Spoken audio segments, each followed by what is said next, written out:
ये कहानी एक गुरु और उसके शिष्य की है, जो एक पहाड़ी पर एक छोटी सी कुटिया में रहते थे। गुरु के पास एक खास शक्ति थी, वह भविष्य देख सकते थे। गांव वाले उनकी इस शक्ति को बहुत मानते थे, क्योंकि वह दिन रात ध्यान में डूबे रहते थे और कई बार तो बिना कुछ खाए पिए कई दिनों तक ध्यान करते थे। एक बार ऐसे ही वह ध्यान में लीन थे तो एकाएक देखते हैं कि अगले 8 दिनों बाद उनके शिष्य की मृत्यु तय है। यह भविष्य देखकर वह अत्यधिक व्यथित हो जाते हैं और परेशान होते हैं। उनका ध्यान एकाएक भंग हो जाता है। वह सारी बातों को सोचकर घबरा जाते हैं और वह सोच में डूब जाते हैं कि मेरे शिष्य के पास जीवन के केवल 8 ही दिन शेष हैं। इसके बाद गुरु अपने शिष्य के पास जाते हैं और उसे कहते हैं, बेटा, मैं सोच रहा हूं कि तुम अगले 8 दिनों के लिए अपने परिवार के पास उनके गांव में जाकर मिल आओ। यहां आए हुए तुम्हें बहुत समय हो गया है और मुझे लगता है कि उन्हें भी तुम्हारी बहुत याद आ रही होगी। थोड़ा समय उनके साथ बिताओ, तुम भी थोड़ा आराम महसूस करोगे और वे भी बहुत खुश होंगे। गुरुजी, सच में मुझे भी बहुत दिनों से अपने परिवार वालों की याद आ रही थी। मैं भी सोच रहा था कि मैं भी अपने परिवार वालों के पास जाकर मिल लेता हूं। धन्यवाद गुरुजी, मैं जल्दी लौट आऊंगा।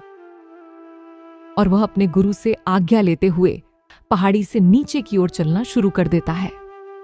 लेकिन वह इस बात पर ध्यान नहीं देता है कि उसके गुरु की आंखों में आंसू आए हुए होते हैं।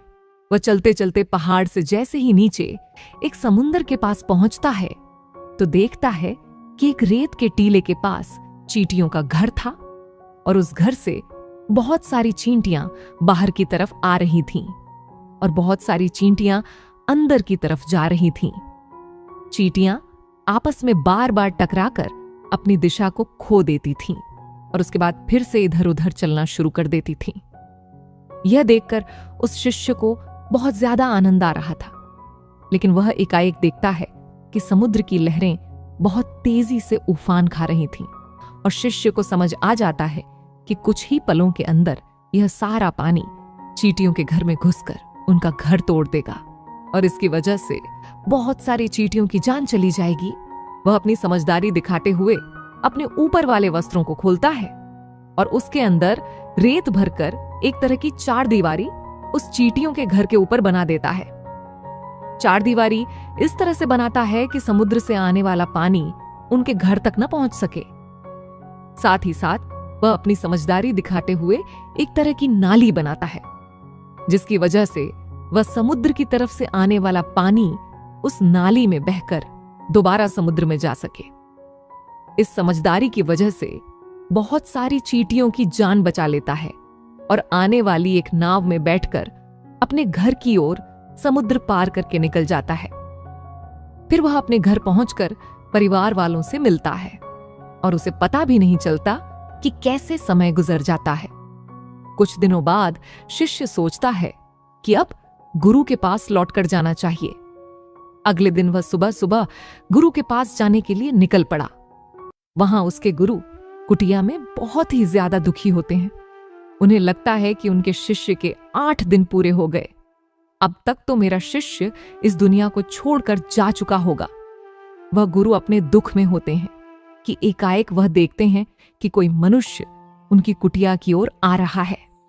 वह जब ढंग से देखते हैं तो उन्हें पता चलता है कि यह तो उन्हीं का शिष्य है जो उनकी ओर चला आ रहा है। वह दौड़कर एकाएक अपने शिष्य के गले लग जाते हैं और अपने शिष्य का हालचाल पूछते हैं और शिष्य यह देखकर चौंक जाता है। गुरु को समझ नहीं आता है कि कैसे उनका देखा हुआ भविष्य गलत हो गया। वह अपने शिष्य से पूछते हैं, तुम ठीक तो हो? तुम कहां थे? क्या हुआ तुम्हारे साथ? बेटा, तुमने इन 8 दिनों में क्या क्या किया, मुझे बताओ। शिष्य अपने परिवार के साथ बिताए हुए सारे पलों के बारे में बता देता है, लेकिन उनके गुरु को ऐसा कुछ भी इन 8 दिनों में खास नहीं लगा। फिर शिष्य कहता है, गुरुजी, मैं आपको एक बात बताना भूल ही गया। जब इस पहाड़ी से मैं नीचे समुद्र की ओर गया था, तब मैंने ऐसे ही एक चींटियों की जान बचाई थी। उसके बाद गुरु समझ जाते हैं कि उसके कर्मों की वजह से ही वह शिष्य बच पाया था, और गुरु एकाएक कहते हैं, कर्म बेटा, कर्म ही सब कुछ है। याद रखना, हमारे कर्म हमेशा लौट कर आते हैं। जब हम किसी का भला सोचते हैं तो वही भला हमारे साथ भी होता है। जी गुरुजी, अब मुझे समझ आ गया है। अच्छे कर्म ही हमारी असली ताकत होते हैं। सही कहा बेटा। अब तुम समझ गए हो कि जीवन का असली उद्देश्य क्या है। अच्छे कर्म और दूसरों का भला सोचना ही सच्ची सफलता है। तो साथियों, इस कहानी से हमें यह सीख मिलती है कि जीवन में हमेशा ऐसे कर्म करो जो कि कभी लौट कर भी आए तो आपका भला ही करें। हमारे कर्म हमेशा लौटकर वापस जरूर आते हैं।